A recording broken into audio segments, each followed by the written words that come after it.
Welcome to our channel Knowledge Reflection. आज के इस वीडियो में हम लोग स्टडी करने वाले हैं बेसिस यानी क्षार। इसके पहले वाले वीडियो में हम लोगों ने कंपैरेटिव स्टडी या स्टडी किया था एसिड्स को। आज के इस वीडियो में हम लोग स्टडी करने वाले हैं बेस और उनका कंपैरेटिव स्टडी यानी तुलनात्मक अध्ययन। एसिड और बेसिस में क्या क्या समानताएं होती हैं, क्या क्या डिफरेंसेस होते हैं, कैसे हम उनको आसानी से याद रख सकते हैं। तो इन सभी चीज़ों को जानने के लिए वीडियो को लास्ट तक देखिएगा।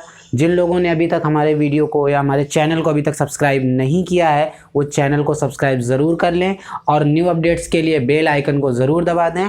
वीडियो को लाइक कीजिएगा, कमेंट कीजिएगा और शेयर कीजिएगा। आइए हम लोग स्टडी करते हैं बेस। बेस मतलब क्षार। बेस होते क्या हैं? देखिए, जितने भी आपके ऐसे कंपाउंड या ऐसे कंपाउंड जो वाटर में डिज़ोल्व होने पर OH आयंस देते हैं वो आपके क्या कहलाते हैं? जनरली हम उन्हें बेस कहते हैं। लेकिन दूसरी डेफिनेशन होती है, बेस आपके वो सब्सटेंस होते हैं जिनकी properties opposite to the acids, यानी उनकी प्रॉपर्टीज़ एसिड के जस्ट अपोजिट होती हैं। जैसे कौन कौन सी प्रॉपर्टीज़ की बात की? जैसे हम लोगों ने एसिड में बात किया था कि एसिड जो होता है वो सॉर इन टेस्ट होता है। तो जो आपका बेस होता है उसका जो टेस्ट होता है वो कैसा होता है? बिटर इन टेस्ट होता है। कैसा होता है? बिटर, कड़वा, बहुत ज़्यादा। ठीक। एसिड जो होता है वो आपका सॉर यानी खट्टा होता है, जबकि बेस जो होता है वो क्या होता है? बिटर इन टेस्ट होता है। सेकेंड थिंग, फील सोपी to touch.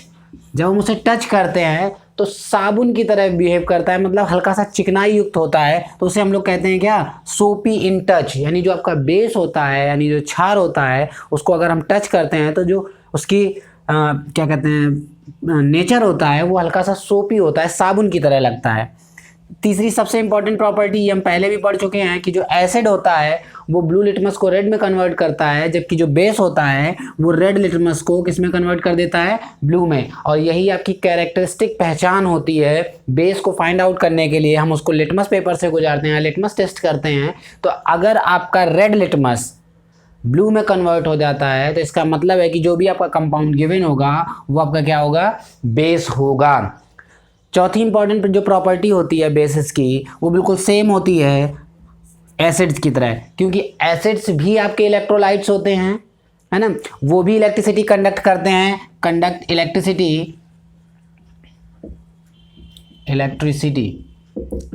In aqueous solution, है ना? यानी एक्वस सॉल्यूशन में वो इलेक्ट्रिसिटी कंडक्ट करते हैं। तो सेम उसी तरीके से आपके जो बेस होते हैं वो भी इलेक्ट्रोलाइट्स होते हैं, वो भी इलेक्ट्रिसिटी कंडक्ट करते हैं। लेकिन डिफरेंस क्या होता है एसिड और बेस में? देखिए, एसिड्स जो होते हैं वो इलेक्ट्रिसिटी कंडक्ट करते हैं हाइड्रोनियम आयन यानी H+ आयन की वजह से, हाइड्रोजन आयन की वजह से। और जो आपका बेस होता है वो इलेक्ट्रिसिटी कंडक्ट करता है OH- यानी हाइड्रोक्साइड आयंस की वजह से।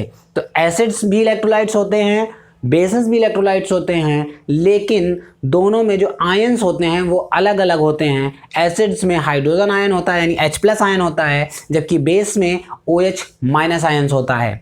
इसके बाद एक आपका टर्म आता है, कभी कभी आप पढ़ते हैं बेस के स्थान पर अल्कली लिखा हुआ होता है। तो याद रखिएगा, जनरल टर्म्स में हम लोग अल्कली और बेस को एक ही समझते हैं।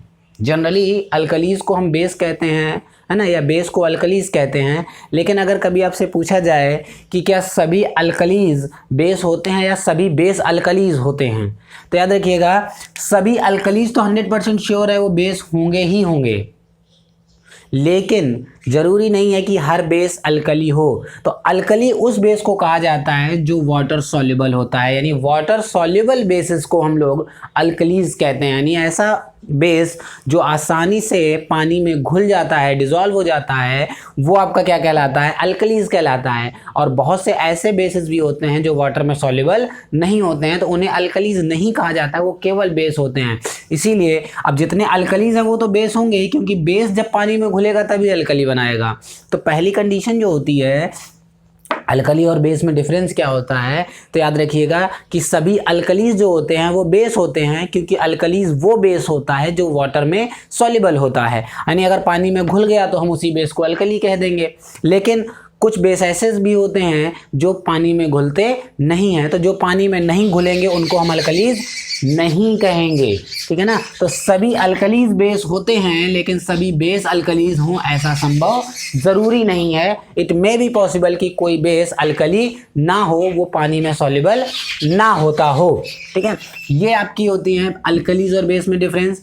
बेस की कुछ बेसिक प्रॉपर्टीज हमने आपको बता दी कि बेस जो होता है वो टेस्ट जो होता है उसका बिटर होता है, टच जो होता है उसका सोपी होता है, रेड को ब्लू में कन्वर्ट करता है, और इलेक्ट्रोलाइट्स होते हैं यानी OH आयन प्रोड्यूस करते हैं, हाइड्रोक्साइड आयंस प्रोड्यूस करते हैं। इस वजह से ये इलेक्ट्रिसिटी भी कंडक्ट करते हैं क्योंकि ये इलेक्ट्रोलाइट्स हैं।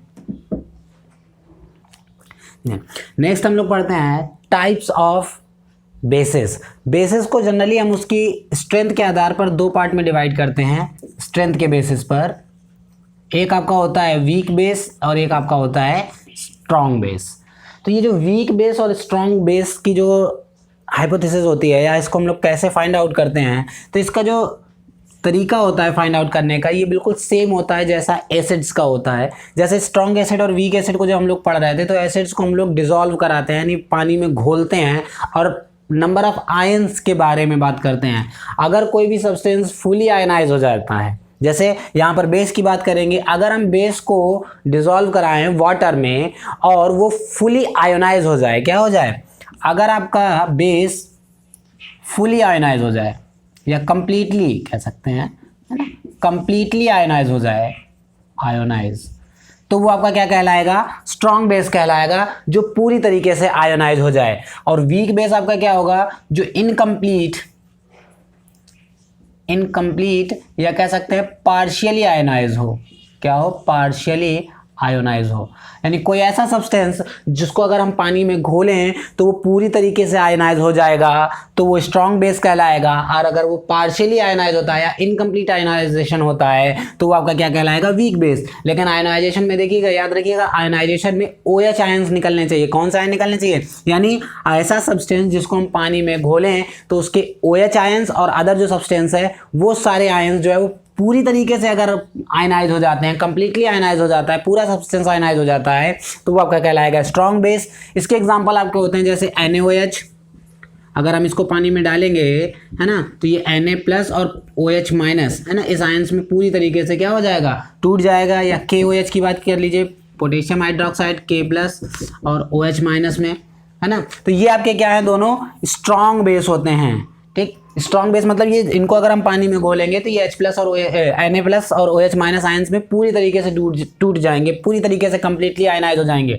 लेकिन वीक बेस क्या होते हैं, वीक बेस जो होते हैं यानी जितना हिस्सा हम डालेंगे वाटर में, डिसॉल्व कराएंगे, वो पूरा का पूरा आयनाइज नहीं होगा। इसका एग्जाम्पल होता है NH4 अमोनियम हाइड्रोक्साइड, टूटेगा तो ये NH4+ OH- आयंस में, लेकिन यहाँ पर OH- आयंस की जो कंसंट्रेशन होगी, अमाउंट ऑफ OH- आयंस होगा, वो आपका क्या होगा, बहुत कम होगा एज कंपेयर टू NaOH या KOH। तो जहाँ पर OH- आयंस की संख्या कम होगी वो उतना ही वीक एसिड होगा, जितने ज़्यादा OH आयन प्रोड्यूस होंगे वो उतना ही स्ट्रॉन्ग होगा। चलिए, ठीक। तो देखिए, ये आपका हो गया स्ट्रॉन्ग एसिड और वीक एसिड, ठीक। तो स्ट्रॉन्ग एसिड और वीक एसिड को समझ लीजिए, अगर पार्शियली आयनाइज हो रहा है, OH- आयंस की संख्या कम है, तो इसका मतलब है कि वो आपका वीक बेस है। और अगर कंप्लीटली आयनाइज हो जा रहा है, OH- आयंस की संख्या बहुत ज़्यादा है, तो इसका मतलब है वो स्ट्रॉन्ग बेस है। जितनी ज़्यादा OH- आयंस उतना ही स्ट्रॉन्ग बेस होता चला है, जितना कम OH- आयंस उतना ही वीक बेस आपका होता चला जाएगा, ठीक। इसके अलावा कुछ आपकी केमिकल प्रॉपर्टीज और होती हैं कि किसके साथ कैसी रिएक्शंस देते हैं। जैसे एसिड्स के बारे में हमने पढ़ा था कि मेटल्स जो होते हैं, एसिड जो होता है जब वो मेटल के साथ रिएक्ट करता है तो हाइड्रोजन गैस प्रोड्यूस करता है, ठीक। बिल्कुल सेम यहाँ पर भी होता है कि मेटल बेस जब मेटल के साथ रिएक्ट करेगा, यानी बेस प्लस मेटल, तो सॉल्ट बनेगा और हाइड्रोजन गैस इवॉल्व होगी। कौन सी गैस इवॉल्व होगी, हाइड्रोजन गैस इवॉल्व होगी। जैसे एग्जांपल लें कि आपका है, मान लीजिए NaOH सोडियम हाइड्रोक्साइड, और इसके साथ हम जिंक का रिएक्शन करा दें, है ना, जिंक का रिएक्शन कराएं तो जिंक आपका एक मेटल है, NaOH के साथ रिएक्ट करेगा। तो देखिए यहाँ पर बनेगा Na2ZnO2 प्लस H2, ये बैलेंस हो जाएगी, ठीक है ना। तो ये देखिए ये जो Na2ZnO2 है ये आपका है सोडियम जिंकेट, इसका नाम होता है सोडियम जिंकेट। ये आपका एक सॉल्ट है और इसके साथ कौन सी गैस निकल रही है, हाइड्रोजन गैस निकलती है, ठीक। तो जब भी आपका कोई बेस किसी मेटल के साथ रिएक्ट करता है तो सोडियम जिंकेट बनता है, यानी सॉल्ट बनेगा, सोडियम के साथ सोडियम हाइड्रोक्साइड जिंक के साथ रिएक्ट करने पर सोडियम जिंकेट बनाएगा और हाइड्रोजन गैस निकालेगा। तो ये कैरेक्टरिस्टिक होती है, हाइड्रोजन गैस निकलती है। लेकिन एक यहाँ पर एक और चीज़ याद रखिएगा कि सभी मेटल्स के साथ या सभी मेटल्स जो होते हैं वो बेस के साथ रिएक्शन नहीं करते हैं। अगर पूछा जाए क्या सभी मेटल्स बेस के साथ रिएक्शन करते हैं, तो याद रखिएगा कि सभी मेटल्स बेस के साथ रिएक्शन नहीं देते हैं। कुछ मेटल्स बेस के साथ रिएक्शन देते हैं और जितने भी मेटल्स बेस के साथ रिएक्शन देंगे वो हाइड्रोजन गैस इवॉल्व कराएंगे, और कई मेटल्स ऐसे भी होंगे जो बेस के साथ कोई भी रिएक्शन नहीं देंगे, ठीक। अब बात आती है मेटल ऑक्साइड्स। मेटल ऑक्साइड जब बेस के साथ रिएक्ट करता है ना, मेटल ऑक्साइड कुछ भी हो सकता है, जैसे मेटल ऑक्साइड में एक एग्जांपल हम लोग ले लेते हैं, मेटल ऑक्साइड प्लस NaOH, या NaOH लिया जाए कि कैल्शियम कार्बोनेट लिया जाए,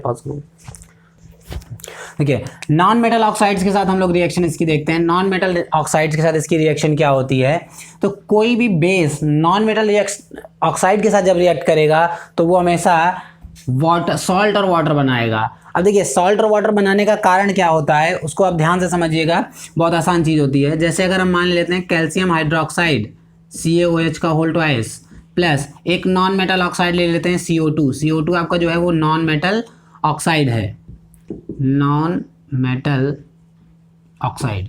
तो जब ये रिएक्ट करेगा तो कैल्शियम कार्बोनेट बनाएगा प्लस वाटर बनाएगा, H2O बनाएगा, तो सॉल्ट और वाटर बनाएगा, ठीक। इसके पहले हम लोग बात करते हैं एक न्यूट्रलाइजेशन रिएक्शन की। देखिए न्यूट्रलाइजेशन रिएक्शन हम लोग एसिड में भी पढ़े हैं, वो एसिड की भी केमिकल प्रॉपर्टी होगी और वो बेस की भी केमिकल प्रॉपर्टी होगी। क्यों, एसिड के टर्म्स में कहेंगे कि अगर एसिड बेस के साथ रिएक्ट करेगा तो सॉल्ट एंड वाटर बनाएगा, यानी एसिड जो है वो बेस के इफेक्ट को न्यूट्रलाइज कर रहा है। अगर हम बेस के टर्म्स में कहें तो बेस जो है वो अगर एसिड के साथ रिएक्ट करेगा तो वो एसिड के इफेक्ट को न्यूट्रलाइज करेगा। तो दोनों ही कंडीशन में वो न्यूट्रलाइजेशन रिएक्शन होती है। तो न्यूट्रलाइजेशन रिएक्शन में क्या होता है, एसिड प्लस बेस, जब एसिड और बेस आपस में मिलते हैं तो सॉल्ट एंड वाटर बनाते हैं। क्या बनाते हैं, सॉल्ट एंड वाटर बनाते हैं, है ना, सॉल्ट एंड वाटर। तो यहाँ पर देखिए ये कैल्शियम हाइड्रोक्साइड जो है, ठीक है ना, ये आपका क्या है, बेस है। क्या है, बेस है, ठीक। और ये नॉन मेटल ऑक्साइड है। याद रखिएगा मेटल ऑक्साइड्स और नॉन मेटल, अभी आप आगे एक चैप्टर पढ़ेंगे मेटल और नॉन मेटल, वहाँ पर उनके ऑक्साइड्स का नेचर पढ़ेंगे। तो याद रखिएगा इस चीज़ को कि जितने भी नॉन मेटल ऑक्साइड्स होते हैं वो एसिडिक नेचर के होते हैं। कैसे नेचर के होते हैं, एसिडिक नेचर के होते हैं। और जो मेटल ऑक्साइड्स होते हैं वो बेसिक नेचर के होते हैं। किस नेचर के होते हैं, बेसिक नेचर के होते हैं। तो याद रखिएगा ये जो कार्बन डाइऑक्साइड है यानी कार्बन नॉन मेटल का जो ऑक्साइड है उसका जो नेचर होगा वो कैसा होगा, एसिडिक होगा। तो अगर बेस एसिड के साथ रिएक्ट करेगा तो हमेशा सॉल्ट एंड वाटर ही बनाएगा, या फिर न्यूट्रलाइजेशन रिएक्शन होती है ना। तो एक तरीके से कह सकते हैं कि जब बेस किसी नॉन मेटल ऑक्साइड के साथ रिएक्ट करेगा तो एक तरीके से वो न्यूट्रलाइजेशन रिएक्शन देता है, सॉल्ट एंड वाटर को प्रोड्यूस करता है, क्योंकि नॉन मेटल ऑक्साइड्स का जो नेचर होता है वो एसिडिक होता है और मेटल ऑक्साइड्स जो होते हैं वो आपके क्या होते हैं, बेसिक नेचर के होते हैं। और इसके बाद आपकी लास्ट रिएक्शन जो होती है न्यूट्रलाइजेशन, इसी का एग्जाम्पल होता है। तो ये तीन आपकी प्रॉपर्टीज होती हैं। अब इसके बाद आता है कि ये जो बेसिस होते हैं, और याद रखिएगा हाँ एक इंपॉर्टेंट प्रॉपर्टीज और होती है इसकी, कि जो स्ट्रॉन्ग बेस होते हैं, स्ट्रॉन्ग बेस, इनका भी नेचर जो होता है वो कोरोसिव होता है, कोरोसिव। जैसे आपके स्ट्रॉन्ग एसिड्स जो होते हैं वो कोरोसिव होते हैं। कोरोसिव का मतलब होता है अगर हम ये किसी मेटल में रख दें तो उस मेटल को ये ईट अप कर जाएंगे, अपने अंदर डिजॉल्व करा लेंगे पूरी तरीके से। तो बिल्कुल सिमिलर उसी तरीके से आपके बेस जो होते हैं ये भी कोरोसिव नेचर के होते हैं।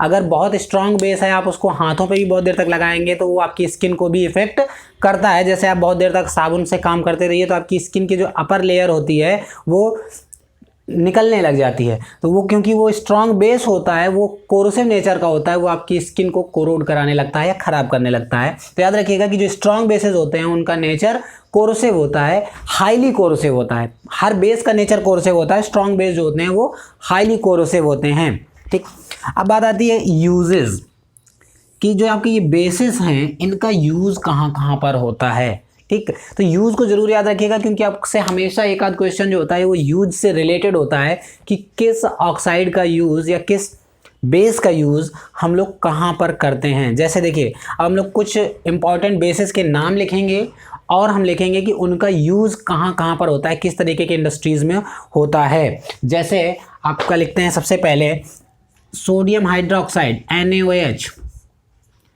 NaOH का यूज़ कहाँ कहाँ पर होता है। कैल्शियम हाइड्रोक्साइड CaOH का होल ट्वाइस, इसका यूज़ कहाँ पर होता है। मैग्नीशियम हाइड्रोक्साइड का यूज़ कहाँ पर होता है। सभी हाइड्रोक्साइड हैं, सभी बेस हैं आपके। मैग्नीशियम हाइड्रोक्साइड, सोडियम कार्बोनेट और बाइकार्बोनेट। सोडियम कार्बोनेट मतलब Na2CO3 और बाइकार्बोनेट का मतलब NaHCO3। याद रखिएगा, इसको हम लोग बाइकार्बोनेट के साथ साथ सोडियम हाइड्रोजन कार्बोनेट भी कहते हैं, है ना। ये सोडियम कार्बोनेट होता है, ये सोडियम बाइकार्बोनेट होता है। अब देखिए NaOH जो होता है सोडियम हाइड्रोक्साइड, इसका यूज़ जो होता है ये आपके पेपर इंडस्ट्री में होता है, साल्ट नमक बनाने में होता है और पेपर बनाने में होता है। और एक आपका एक आर्टिफिशियल फाइबर आता है जिसे हम लोग रेयॉन कहते हैं, रेयॉन फाइबर होता है। इसको बनाने के लिए हम लोग NaOH यानी सोडियम हाइड्रोक्साइड बेस का यूज़ सबसे ज़्यादा किया जाता है। सोडियम हाइड्रोक्साइड का सबसे मेन यूज़ जो होता है वो इन तीन इंडस्ट्री में होता है, पेपर इंडस्ट्री में, नमक बनाने में और आर्टिफिशियल फाइबर रेयॉन को बनाने में। किसको बनाने में, रेयॉन को बनाने में। दूसरा आपका जो है कैल्शियम हाइड्रोक्साइड, इसका जो यूज़ होता है ब्लीचिंग पाउडर, क्या बनाने के लिए किया जाता है, ब्लीचिंग पाउडर बनाने के लिए किया जाता है। सबसे इंपॉर्टेंट यूज़ होता है मैग्नीशियम हाइड्रोक्साइड, इसको हमने एसिड्स में भी आपको बताया था, इसे हम लोग मिल्क ऑफ मैग्नीशिया के नाम से जानते हैं। क्या, किस नाम से जानते हैं, मिल्क ऑफ मैग्नीशिया। और इसका यूज़ जो होता है वो एंटासिड के रूप में होता है, एंटासिड के रूप में होता है ना। यानी एसिड के इफेक्ट को न्यूट्रलाइज करने के लिए किया जाता है। जब आपको कोई भी बी स्टिंग कर देती है, मक्खी काट लेती है, मधुमक्खी काट लेती है ना, या चींटी काट लेती है, तो जब जलन होती है, फॉर्मिक एसिड होता है, उसके इफेक्ट को न्यूट्रलाइज करने के लिए हम लोग एंटासिड का यूज़ करते हैं। वो एंटासिड मैग्नीशियम हाइड्रोक्साइड यानी MgOH का होल ट्वाइस होता है। इसे हम लोग मिल्क ऑफ मैग्नीशिया के नाम से भी जानते हैं। Na2CO3 ये सबसे इंपॉर्टेंट सब्सटेंस होता है वॉशिंग सोडा का। क्या बनाने के लिए, वॉशिंग सोडा बनाने में सबसे इंपॉर्टेंट यूज़ होता है। प्लस ये जो होता है आपका, जो आपने वाटर में पढ़ा होगा कि वाटर जो होता है सॉफ्ट वाटर और हार्ड वाटर होता है। तो अगर हार्ड वाटर को हमें सॉफ्ट करना हो, है ना, softening of hard water, hard water को सॉफ्ट वाटर में कन्वर्ट करने के लिए हम लोग सोडियम कार्बोनेट यानी Na2CO3 का यूज़ करते हैं। ठीक, इसके बाद लास्ट आपका आता है NaHCO3 सोडियम बाइकार्बोनेट। ये जो होता है ये आपका बेकिंग सोडे के लिए यूज़ किया जाता है। किसके लिए यूज़ किया जाता है, बेकिंग सोडे के लिए यूज़ किया जाता है। और एक सबसे इंपॉर्टेंट जिससे आपसे सबसे ज़्यादा क्वेश्चन पूछा जाता है, इसका यूज़ जो होता है वो सोडा एसिड फायर एक्सटिंग्विशर के युग में किया जाता है। यानी आग बुझाने वाला जो यंत्र होता है, जो सोडा एसिड फायर एक्सटिंग्विशर होता है, उसमें यूज़ किया जाता है। अब आपसे पूछा जाता है सोडा एसिड फायर एक्सटिंग्विशर क्यों यूज़ किया जाता है इसको, तो याद रखिएगा, देखिए इसमें आपका क्या है, NaHCO3 है और इसके साथ कोई एक एसिड लगा दिया जाएगा। ये आपका क्या है, बेस है, ये क्या है, एसिड है, और ये कार्बोनेट है। तो जहाँ कार्बोनेट होगा वो जब किसी एसिड के साथ रिएक्ट करेगा तो कोई सॉल्ट बनाएगा, कार्बन डाइऑक्साइड इवॉल्व करेगा। क्या इवॉल्व करेगा, कार्बन डाइऑक्साइड यानी CO2 इवॉल्व करेगा, है ना, प्लस वाटर निकालेगा। तो याद रखिएगा जो कार्बन डाइऑक्साइड होती है ना, ये आग बुझाने के लिए यूज़ की जाती है। इसको हम लोग ड्राई आइस कहते हैं। और कार्बन डाइऑक्साइड जो होती है ये आग बुझाने में सबसे ज़्यादा यूज़फुल होती है, खास करके उन जगहों पर जहाँ पर आग लगने का कारण कोई इलेक्ट्रिक शॉर्ट सर्किट होता है, वहाँ पर इनका यूज़ सबसे ज़्यादा किया जाता है। और ये सबसे ज़्यादा यूज्ड फायर एक्सटिंग्विशर होते हैं सोडा एसिड, क्योंकि इसमें कार्बन डाइऑक्साइड प्रोड्यूस होती है। कार्बन डाइऑक्साइड जो होती है वो आग को बुझाने के लिए काम आती है। नेक्स्ट आपका सबसे इंपॉर्टेंट टॉपिक आता है पीएच स्केल, है ना। तो पीएच स्केल होता क्या है, किसने दिया था? तो देखिए, पीएच स्केल देने वाले साइंटिस्ट का नाम था सोरेनसन, है ना। सोरेनसन ने एक स्केल बनाई या स्केल क्या कह सकते हैं कि डिस्कवर की या बनाई, पीएच स्केल कहते हैं, जिसमें ये जो पीएच स्केल थी ये टोटली डिपेंडेंट थी number of H plus ions. किस पर? H प्लस आयंस कितने होते हैं। जैसे अगर उन्होंने क्या किया, उन्होंने एक सबसे बेस वैल्यू ली वाटर, है ना। तो वाटर को जब उन्होंने डिसॉल्व कराया, वाटर को जब तोड़ा तो H प्लस और OH माइनस आयंस में टूटे, तो वहाँ पर H प्लस और OH माइनस आयंस की संख्या क्या होती है? एकदम बराबर होती है, ठीक है ना। एकदम क्या होती है? बराबर होती है। और जैसे जैसे हम अलग अलग सब्सटेंस को लेते जाते हैं तो उसमें H प्लस और OH आयंस की जो संख्या होती है वो कम या ज़्यादा होती है। किसी में OH ज़्यादा होंगे, किसी में H प्लस आयंस ज़्यादा होंगे। तो उन्होंने H प्लस आयंस को क्या माना? बेस मान लिया, यानी आधार माना। और इनके आधार पर, यानी number of H plus ions के आधार पर उन्होंने सबको अलग अलग एक पीएच वैल्यू असाइन की। तो जो पीएच वैल्यू है ये क्या है? पीएच वैल्यू जो होती है inversely proportional to the H plus ions. PH value जो होती है वो H प्लस आयंस यानी हाइड्रोजन आयंस के इनवर्सली प्रोपोर्शनल होती है, उनके नंबर्स की। यानी जितनी ज़्यादा H प्लस आयंस होंगे उसकी पीएच वैल्यू उतनी ही क्या होगी? इनवर्सली प्रोपोर्शनल का मतलब होता है अगर एक चीज़ बढ़ रही है तो दूसरी क्या होगी? घटेगी। यानी अगर H प्लस आयंस की संख्या ज़्यादा होगी तो उसकी पीएच वैल्यू क्या होगी? कम होगी। अगर H प्लस आयंस की संख्या कम होगी तो पीएच वैल्यू क्या होगी? बढ़ेगी, यानी ज़्यादा होगी। तो उन्होंने बेस इसको माना, ठीक है ना। जहां पर इक्वल है, तो जहां इक्वल है उसको कह दिया न्यूट्रल, ठीक। इक्वल वैल्यू को क्या लिया? न्यूट्रल लिया, है ना। अब अगर H प्लस आयंस की संख्या ज़्यादा होगी, है ना, तो पीएच वैल्यू जो होगी वो क्या होगी? कम होगी। तो पीएच वैल्यू जो होगी वो जब कम होगी तो पीएच की वैल्यू अगर कम होती है तो कि जो न्यूट्रल वैल्यू होती है वो 7 होती है। यानी अगर किसी भी सब्सटेंस का पीएच जो है वो कितना है? 7 है, तो वो आपका क्या कहलाएगा? न्यूट्रल कहलाएगा। अगर पीएच की वैल्यू लेस देन 7 है या पीएच की वैल्यू ग्रेटर देन 7 है, अगर पीएच की वैल्यू लेस देन 7 है तो वो आपका क्या हो जाएगा? एसिड हो जाएगा।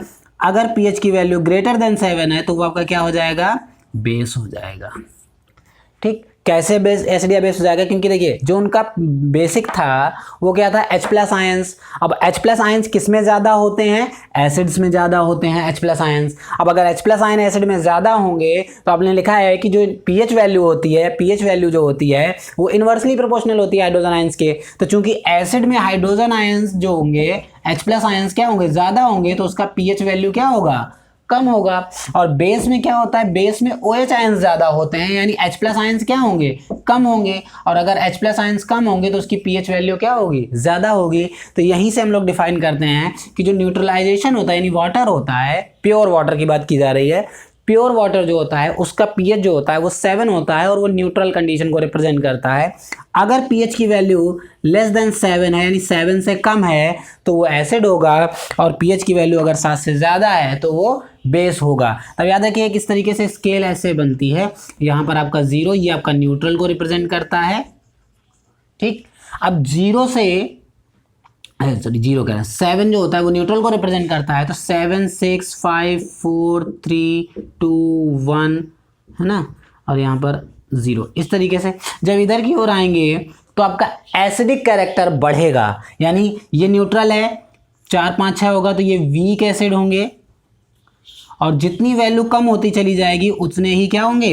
स्ट्रॉन्ग एसिड मिलते चले जाएंगे। जब हम इधर की ओर जाएंगे 8 9 10 11 12 13 और 14, तो जब इधर की ओर जाएंगे तो ये इसका बेसिक कैरेक्टर बढ़ेगा। स्टार्टिंग में आपका वीक बेस होगा और जैसे जैसे दूर जाएंगे यानी वैल्यू ज़्यादा होती जाएगी वो आपका क्या होता चला जाएगा? स्ट्रॉन्ग बेस होता चला जाएगा। ये आपकी पीएच स्केल जो थी ये बनाई थी साइंटिस्ट सोरेनसन ने, किसके बेसिस पर? H+ आयंस के नंबर्स के आधार पर उन्होंने किसी भी सब्सटेंस को एसिड या बेसिस कितना स्ट्रांग है कितना वीक है इसको डिफाइन किया था। उसे हम लोग कहते हैं pH स्केल, जहां pH 7 जो होता है वो न्यूट्रल को रिप्रेजेंट करता है जो कि प्योर वाटर का होता है। जैसे जैसे हम 7 से 1 की ओर जाते हैं हमारे एसिड्स की स्ट्रांगनेस जो है वो बढ़ती चली जाती है। 7 से जैसे 1 की ओर जाएंगे पहले वीक एसिड मिलेगा, फिर और स्ट्रांग, सबसे दूर जाएंगे तो सबसे ज़्यादा स्ट्रांग। उसी तरीके से अगर हम राइट साइड 7 से ऊपर की ओर जाएंगे 8, 9, 10 तो बेस जो है वो बेसिक कैरेक्टर बढ़ता चला जाएगा, पहले वीक बेस और फिर स्ट्रांग बेस। तो ये आपका आता है pH स्केल। आज के वीडियो में इतना ही। वीडियो को लाइक कीजिएगा, शेयर कीजिएगा। जिन्होंने अभी तक चैनल को सब्सक्राइब नहीं किया है चैनल को सब्सक्राइब ज़रूर कर लें। Thank you.